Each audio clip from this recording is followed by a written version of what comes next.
ওকে, শিক্ষার্থীরা ম্যাথ ল্যাবের পক্ষ থেকে সবাইকে শুভেচ্ছা অভিনন্দন। আজকে আমি একটা নতুন এমসিকিউ নিয়ে হাজির হয়ে গেছি সাধারণ গণিতের। দেখো, খুবই গুরুত্বপূর্ণ একটা এমসিকিউ এবং বোর্ড পরীক্ষায় প্রায় প্রশ্নটা থাকে। আমরা একটু দেখি কিভাবে শর্টকাট এমসিকিউটা সমাধান করতে পারি। আমরা জানি এমসিকিউ মানে 1 মিনিটের আগে সমাধান করতে হবে। তাহলে খেয়াল করি দ্রুত। তাহলে এখানে দেখো এখানে √2x - 3 + 5 = 3 হলে সমাধান সেট কত? এটা মুখে মুখে অ্যান্সার হয়ে যায় শিক্ষার্থীরা।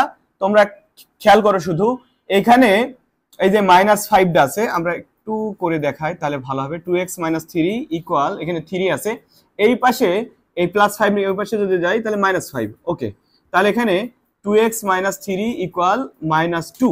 শিক্ষার্থীরা খেয়াল করো, এই যে এখানে যখন রুটের মানটা রেখে বাকিটা সমানের ওই পাশে নিয়ে যাওয়ার পরে যদি ওই চিহ্নটা হয় মাইনাস, তাহলে কোনো কথা নাই, এটা হবে ফাঁকা সেট অ্যান্সার।